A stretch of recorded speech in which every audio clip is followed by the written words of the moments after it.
Well, happy Labor Day to you. Good afternoon. It's the Vince Coglianese Show, 306 here on News Talk 105.9 WMAL, where we are always making sense of the news. Coming up today, we'll talk to Scott Hogenson about the White House smashing the panic button on big labor. For Labor Day, we'll talk to Scott about that. Adam Brandon from FreedomWorks is here today at 4:30. We chat with him about whether or not this government has the courage to cut its ridiculous spending. Right now is the fight. And Julie Kelly joins us today at 5:30 with some new details on, that footage of January 6th that was supposed to be made public? We've got a big update on that story. It's all ahead, and you can join us today, Labor Day. 888-630-9625, 888-630-WMAL. A very live edition of the Vince Coglianese Show. If you're traveling back to our area after the long weekend, welcome home. Thanks for coming back. And I hope you were able to endure some of the high temperatures. I was grateful to spend some time on the sea this weekend, out on the Potomac River with Corey Inganamort, our producer. He has a pontoon boat, and he is generous with it. So he took us out. And by us, I mean me, my family, and Chris Plant and his best girl. And we had a rocking time. And it was hot, but it was nice and breezy on the Potomac. And we waved to so many people. If you haven't seen by now, Corey's a big Ron DeSantis fan. I don't know if that's been made clear. I don't know if we've made it clear on this program, but he's definitely made it clear on his Twitter account, his X account. And he was a very early adopter, by the way. He bought in very, very early. And when he was deciding, okay, this is the horse I'm going to back, he went full tilt and he bought a flag the size of, those American flags they fly at car dealerships, the ones that are just like, as big as a stadium. They're huge. He bought a Ron DeSantis 2024 flag, and he flies it behind his boat now. And he's still doing it. He's not keeping his finger up to the wind. He's not feeling out the polls. And I'm seeing support slipping. He's sticking with it right now. And he's got this flag flying, and he flies it behind the boat. And you should see the salutes we receive up and down Georgetown, just everywhere. The wharf, near Nationals Park. It is the funniest thing. And what we've discovered, and Corey's laughing as I'm saying all this because, these are his stories and he's experienced it a lot more than I have. I've been on his boat a couple times when he's done this. But what happens is you get people who are standing on the shore who are raising their middle fingers with aggression. They're at, there's some rooftop bar, spending way too much money on drinks, looking out at us, angry that we're having a great time, and then seeing the Ron DeSantis flag, and they flip the bird to us. And then when we're on the water, it turns out there's also all the people who ride boats, not all of them, but a bunch of them. Every so often you'll get one of these nice, I think you could call them a yacht. It's a lot nicer than I'll ever be able to afford, that's for sure. The boat goes by, you clearly can live inside of it and endure a storm of some kind. And they're going down the water, all of a sudden you hear, like they're honking, and then you'll see an arm just like pop out of a window far up on the 14th deck, just like waving down to you, like, hey, congrats. And the other thing is there were a lot of Trump supporters out on the water too. And the Trump supporters like that they saw a flag that supported Republicans. So even they're not angry that there's a Ron DeSantis flag flying. They think it's hilarious. They'll yell out things like Trump 2024, and then everyone will exchange fist pumps and high fives and thumbs up in the air, and you keep rolling. They're not acting with the same aggression that the unhappy left is. So it is a really neat kind of social experiment as you see these middle fingers popping up in the air, and people get so angry. I think I saw on Corey's Twitter account once, he posted a picture of a bride. I don't know if she was just about to get married or had already concluded the wedding ceremony, but on that supposed to be happy day of her life, there she is in her wedding dress, double birds in the air, just screaming. And I know Corey was feeling bad for them and wishing the best to their future they/them children. Because they're in for a rough time if you're flipping birds in your wedding dress to a single boat with a Ron DeSantis flag. Finally, if you're interested in seeing some of the evidence of this, I don't know. Corey, did you post this to your Twitter account this weekend at all? He might have. He will, he says, probably in response to, there's a reporter called Ryan Grimm. He's a lefty reporter, but he was driving through D.C. this weekend, and he looked out over the Potomac River, and he saw us going by. Now, let me break some news for you. That is Chris Plant and his wife, and that is Vince Coglianese and his family, and that is Corey Inganamort. Now, we are pixels. We're just drifting by, so you can't really tell, but I'm telling you now. And there's this huge Ron DeSantis flag on the back of this boat. And so Ryan Grimm posts the photo. He doesn't know who's on the boat. He just knows, he says, there's a Ron DeSantis boat floating by on the Potomac. And, of course, it led to all sorts of debate on the internet. Trump supporters had things to say. Ron DeSantis people, of course, anti-Republican people everywhere acting with the aggression that they so often wield behind keyboards. So just a really all-around amusing weekend. We were laughing. Chris Plant and I were having some belly laughs to everything we were seeing this weekend. Amazing. Meanwhile, the left not having as much fun. They are pursuing their tyrannical grasp on power with not a lot of joy, just a lot of aggression. And in fact, Democrat ballot meddling is really the story of the, I would say, of the month. We've been talking about this, but Democrats are not trying to meddle with the ballots in underhanded ways. Well, actually, they may be. They certainly are in a variety of ways. But what stands out to me right now is the public way with which they're trying to meddle with the ballots for the 2024 election. Axios, with this report this morning, top Democrats say there's a strong case for disqualifying Trump. And there's a range of stories like this. I think ABC News had one today that I may have retweeted, where they're saying things like, yeah, there's a good case for removing Trump from the presidential ballot. I'm sorry, what? Do you understand what they're saying when they say this? They're saying they don't trust the voters with this decision. They're going to meddle with the ballots, and they're going to remove your options for who you vote for president of the United States. That's what's coming out of their mouths. They're advocating literal ballot meddling and then calling it a defense of democracy. And so Axios comments that there are two leading Democrats. Now, who are the leading Democrats who are saying this? Well, certainly they're some of the spokespeople broadly for the Democrat Party. One of them is Congressman Adam Schiff, who was on with Circlebacky Jen Psaki this weekend, who, of course, has a show at MSNBC. And she's interviewing Adam Schiff, and she raises this idea that maybe we should banish Trump from the ballot. What do you say about this? The democracy defenders, here they are, saying you can banish a Republican candidate for president from the ballot. There's an argument circulating about whether the 14th Amendment that prohibits anyone, quote, engaged in insurrection or rebellion from holding public office bars Trump from running for president. Now, this hasn't been tested in our system. By this standard, Adam Schiff should be barred for running for Congress again or for the United States Senate. If the standard here is that Donald Trump, by objecting to the way the election was conducted in 2020, that amounts to insurrection. Well, certainly Adam Schiff lying to the American people with the powers of his office on a routine basis in order to subvert our election system and our political system and our constitutional system, certainly Adam Schiff should be disqualified from ever holding political office again by the standard that Jen Psaki's laying out right now, right here. In our system before. Do you think, what is your thought on whether that's a valid argument? I think it is a valid argument. Oh, shock. The 14th Amendment, Section 3 is... Can you imagine if he was like, actually, I looked at it, and it's not a valid argument. It's not. You can't disqualify. As much as I hate him, can't remove Donald Trump from the ballot.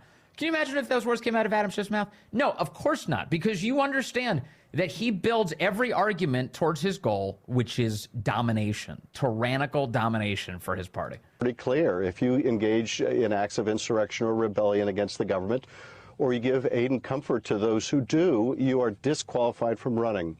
It doesn't require that you be convicted of insurrection. It just requires that you have engaged in these acts. It's a disqualification from holding office again. And it fits Donald Trump to a T. These people. I mean, this is banana republic crap. Now, he's suggesting that there's no necessary criminal predicate, no criminal predicate whatsoever for us to disqualify you from running for elected office. Okay. What? How do you arrive at that conclusion? Additionally, if it's not a criminal process, then maybe it could be a political one, right? Where the Congress has say so in this. No, what you have right now is Adam Schiff abdicating responsibility for Congress being a check on the president of the United States. All he's doing is asking, hey, random judge somewhere, random election official somewhere, disqualify the leading candidate for president from the ballot. That's what he's asking for right now. He is asking for Congress to have its power stripped away from it in the service of a higher power, which is the Democrat Party. Are you listening to this? And also, again, this question of whether or not Donald Trump committed some sort of horrendous act that needed to be judged by Congress, guess what? It was judged by Congress. The second impeachment was all about the events of January 6th. All about it. And what happened in Trump's case? He was acquitted. He was acquitted.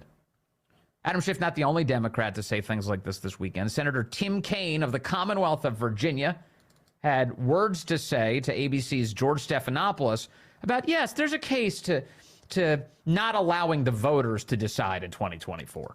Do you believe that the president is disqualified under the 14th Amendment? I discussed this with colleagues at the time of the second impeachment. George, I thought actually it might have been a more productive way to go than the second impeachment to do a declaration under that section of the 14th Amendment. The language is specific. If you give aid and comfort to those who engage in an insurrection against the Constitution of the United States, it doesn't say against the United States. It says against the Constitution. You know, if George Stephanopoulos was a real press person, and I know there's no illusion there. I mean, this guy's a former Clinton spokesman, but if he was a real press person, he was a real journalist, and you had somebody like Tim Kaine come on and say, yeah, we should deprive the voters of the ability to decide here. One of the things you would push back on is this idea that Donald Trump led an insurrection and he gave aid and comfort to insurrectionists. First of all, what you're hearing in there is Tim Kaine absolutely just treating his fellow Americans like crap. So in other words, nobody on January 6th had any legitimate grievance with the government at all. They had no reason to be unhappy at all with the state of affairs in the United States of America. Don't you dare register your anger to the people in power. Don't you dare walk into what they call the People's House, the Congress, and wave an American flag. Don't you be a grandma sightseeing on this day. Don't you do that. You're not allowed. And so Tim Kaine says that person's an insurrectionist. So obviously they can't be president either by his standard. And additionally, he's attacking Trump, saying that he led an insurrection. Wouldn't George Stephanopoulos say, well, hold on a second there, Senator. Didn't the president say that he wanted to see these people arrive patriotically and peacefully at the Capitol? He called for peaceful protest. A journalist might bring that up. But that's not what George Stephanopoulos says. I view the attack on the Capitol that day was designed for a particular purpose at a particular moment, and that was to disrupt the peaceful transfer of power as is laid out in the Constitution. So I think there's a powerful argument to be made. My sense is it's probably going to get resolved in the courts. But, I think what we have to focus on our side is we just got to win in 2024. So once again, you have a sitting United States congressperson, in this case a senator, saying, I want to basically hand over the power of the United States Congress, which is found in the impeachment and conviction clause. That's where this power is. If you want to disqualify Trump, you have to have an impeachment, which they did, and you have to have a conviction, which they didn't. They had an acquittal. That's it. That's the way you do this. And instead, he wants to cede all of this power to the courts. You can do this. It's the same thing, by the way, when they try and give away student loan money, right? When they try and rob you to pay off Harvard law students and say, here's a bribe, vote for Democrats. When they do that, that's the realm of Congress. Congress has to make these decisions about what the government spends money on. But Biden tried to do it on his own, and Congress endorsed it. The Democrats did. They said, go for it, do it. It's not about protecting the institutions, because they're gutting their own institutions. It's about protecting power for the Democrats. And in this case, that includes keeping the voters out of the process. If we can figure out how to strip Trump's name from the ballot, then we can keep the voters from making a decision that we won't allow them to make. Does it get any clearer than this? Corey, are they rigging the election? They're rigging the election. He's nodding, as you might expect. They're rigging the election before our very eyes. That's the game. So what are Republicans going to do about it? It's 3:21 now. Yeah, it is Labor Day today. Buddy, colleague over at the Daily Caller, Gage Clipper, with a piece today. He says it's time for conservatives to reclaim Labor Day. And he points out, of course, that Labor Day has historically been a left-wing holiday, its roots dating back to the 19th and 20th century labor movements. But in so many words, he points out that, like, the idea that the left has the interests of, quote, workers at heart could not be more cartoonishly distant from the truth today. And there's a real opportunity. I'm not saying all Republicans have the average worker at heart either. That isn't Republican officials, but they should. And that's what Gage Clipper is saying today. He said, quote, the left imagines that they continue the legacy of the labor movement in the advocacy of the marginalized today. While they cling to the aesthetic of communist militancy, they've abdicated any real responsibility to the working man.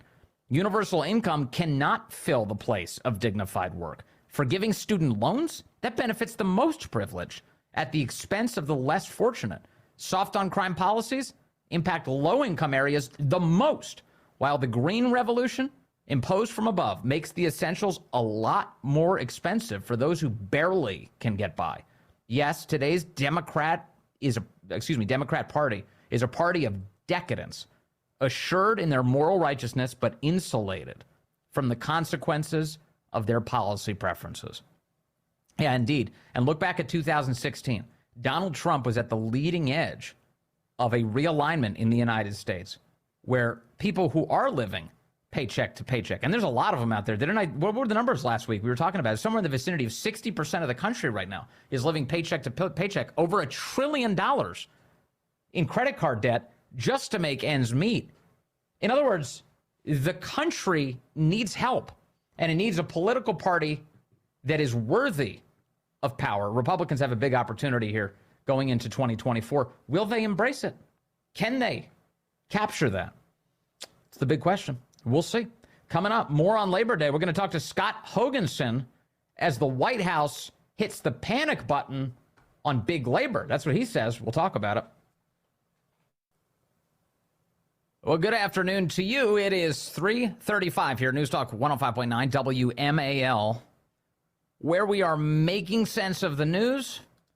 Coming up on this Labor Day, we've got Adam Brandon joining us from FreedomWorks at 4:30. We'll talk about how government spending has made us all poorer and how we can stop it. Now's the pivotal time. Julie Kelly is here at 5:30 with an update on all of that footage that was supposed to be released from January 6th by the House Republicans. She's got an update for us on that subject.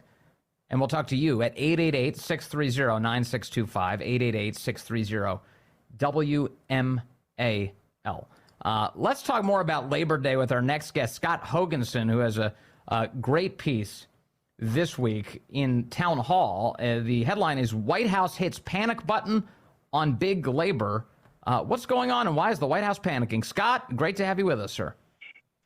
Hi, Vince, long-time listener, first-time guest. It's an honor. Well, it's great to have you with us. Scott, thanks for doing this today. Tell me what's going on this Labor Day with labor. Well, one of the things with labor unions is that their membership has been dropping precipitously in recent decades, and now it's gotten to the point where only 10.1% of Americans working today belong to a union. Right. And the reason that matters, primarily for political purposes, is because unions typically give so much money to Democrat campaigns, Democrat candidates, and Democratic campaign committees. And if you look at the tens of millions of dollars that are given to Democrats by major unions like transportation unions, building trades, the mailmen, the teachers union, they give anywhere between 75 and 99% of their money to Democrats. And when union membership falls to 10%, that's a warning signal for the White House, and that's why they came out last week with Vice President Kamala Harris talking about her historic announcement about labor. Yeah, and what does Kamala Harris know about working a real job? It's amazing that she's the front man for this. And if It's a weird relationship that the Democrats have with the labor unions, because the reality is that the Democrat Party has been right at the front of diminishing the very jobs that many of the people in those unions held for such a long time in American history, right? They did that by opening the borders, undercutting labor in the United States immensely, and also shipping so many manufacturing jobs overseas that it's gutted American communities and diminished the very places that were once labor union strongholds. Yeah, and I think that is one of the reasons why Vice President Harris was talking about this historic announcement, and that's a quote. Their historic announcement, and then she made this a week ago. It's on the 28th. I love when you call your own announcement. I love when you call your own announcement historic. We should do that. We should do that every day. We should be like, this is a historic radio broadcast. Maybe even unprecedented. Who knows? But Kamala Harris's historic announcement was that the Treasury Department had written a report about how awesome labor unions are. I mean, I'm serious. That was the historic announcement. Yeah. And that tells me that it's like, oh boy, we're in big trouble. We need to throw a bone to the labor unions. And as far as the labor union leadership is concerned, I don't think they have too much to worry about. But the rank and file of the labor union, membership, like you were mentioning earlier before the break, those people aren't going to buy it. That dog just won't hunt. No. And what we saw, especially from 2016 onward, we've seen massive upheaval inside of the labor union structure, because you have the rank and file who, it turns out, have a difference of opinion about which politicians they support and like, and who's going to be better for them and their families. Meanwhile, that is not the way their money's used. So they pay these union dues, and the leadership at the top uses it to get Democrats elected uniformly. Yeah, and you're absolutely right, Vince. There are a lot of rank and file union members who don't like what's happening to their money. And that's why you're seeing so many people that would work in otherwise unionized trades in right-to-work states that are opting out. I mean, when I was a kid, starting out, in Minnesota, you had to join a union if you wanted a job. And so I did. But that is not the case today with so many right-to-work states. Mm-hmm. And as a result of it, union membership is falling through the floor, and with it, the ability for the Democrat Party and its, tentacles to latch on to those tens of millions of dollars of union money that is starting to dry up. Do you ever get the impression, too, Scott, that government unions have broadly given unions a bad name, perhaps unfairly in some cases, especially the teachers' unions? You've got government employees who are unionized negotiating against the taxpayer and then giving us a crappier product. And the end result is people look at that and they go, well, that's what unions do? And I can tell you, knowing people who are part of private sector unions, they resent that, and they see themselves in something very different than these government unions.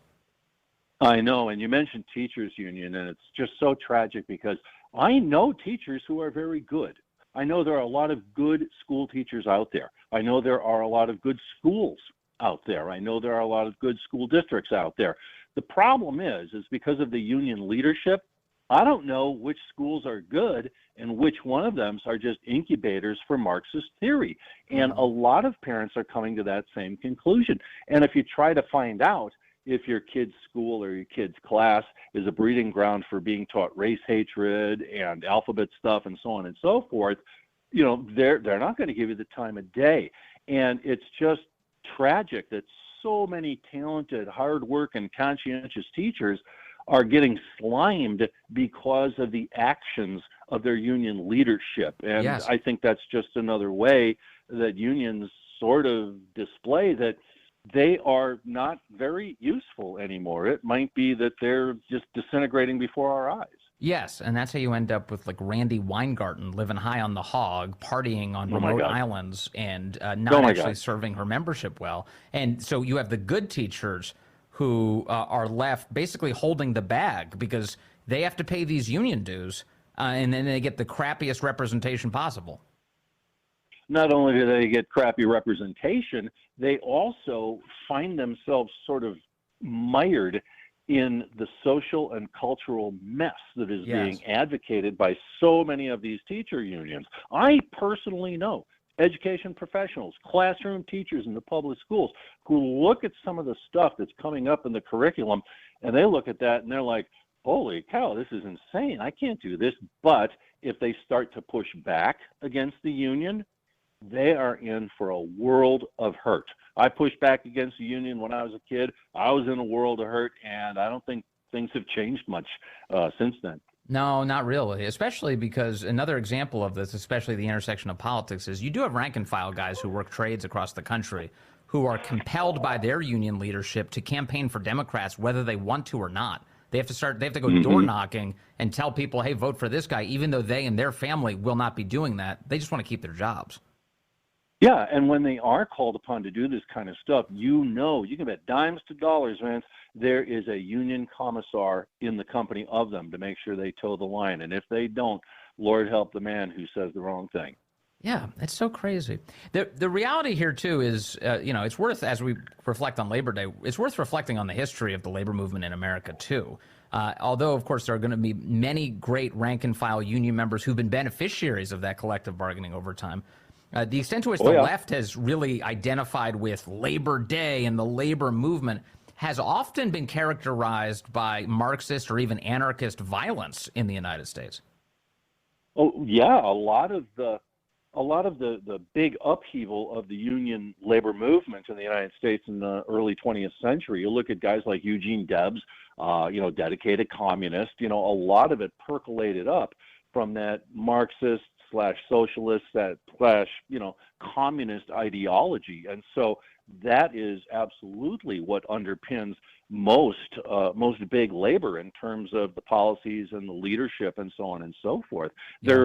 They're little, and I just want to say this so your listeners, don't think I'm just some sort of a clown, but I belong to some unions. I belong to 2 unions in my life, and I know how it works. And I see labor unions as little microcosms of totalitarianism. And if you step out of line, woe be to you. Yeah, it's amazing. And what they're supposed to be is helping lift up. The way it's sold is that, hey, we're going to lift up the little guy. We're going to empower you by making it so that we all kind of band together and negotiate for better outcomes, and it'll be better for everybody. Mm-hmm. Yeah, and I'm happy to honestly admit that there was a time when labor unions made a big positive impact on America when it comes to workplace safety, when it comes to reasonable working hours, when it comes to, better wages. Yeah, the unions in America, during, the formative years of the Industrial Revolution, they were indispensable in, improving worker safety. But if you fast forward to the 21st century, a lot of the concerns that were faced by the guys who worked at, in the blast furnaces in Western Pennsylvania, or the little girls working in the garment factories, in Manhattan, those things are mostly covered by new and growing federal safety regulations. Sure. And then you talk they've about been pushed out of the country entirely in many cases. Exactly. And so with government regulations, you have the role of the unions in that respect being, slowly phased out. And then you talk about wages and collective bargaining. Yeah, collective bargaining will do that. And there's a whole big economic argument on inflation that I don't want to get into right now. But if you look at the current situation, union wages are rising slower than non-union wages. There's a law firm in Atlanta that tracks this stuff. And last year, non-union workers got a raise of 6%. Sounds good. Almost keeps up with inflation. Yeah. Union jobs, 3.5%. So it's just not keeping pace. And you can kind of see why, because union negotiations are drawn out, deliberative affairs, and inflation has gone up so quickly in this country, and companies that haven't had to deal with unions have been able to respond in a more nimble way. Yeah, that's true. And in fairness, a lot of these, just like you said, these union contracts, they are drawn up for 2-year terms, 3-year terms, and so on and so forth. Yeah. So if you look at the rate of inflation today, maybe it's X. But 2 or 3 years from now, while this union contract is still in place, that inflation rate may be X plus Y or X plus Z. And so the union members get the short end of the stick. And, it's just another one of the structural problems with the job that unions are supposed to do for their membership. Scott Hogenson, I do have to say that labor, union or otherwise, is definitely changing in the United States. We can see it all around us. The number one job in most states in America is commercial driving now, and things are changing very rapidly. And the left sees another opportunity for, once again, more government imposition there, because they think that eventually all of our jobs will be overseas, as apparently the plan is continuing, and that we will be required to receive universal basic income, that the government will have to cut us checks because there will just be no more jobs here in America. Yeah, and if you want to crush a person's soul in a hurry, remove them from the satisfaction that comes from a job well done. When I was a little kid, very little kid, I had no idea what I wanted to do. One week I wanted to be a fireman. The next week I wanted to be a tap dancer. My father used to tell me, even if you're a ditch digger, be the best ditch digger that you can be. And therein comes the pride and dignity of a job. And there ain't no pride and dignity in getting, free money from the government, which is taken from somebody else who's working for a living. Yeah, no, that's for sure. Yeah, you could have been the next Gene Kelly, Frank Sinatra. Why'd you give up the tap career? You would have had a good one.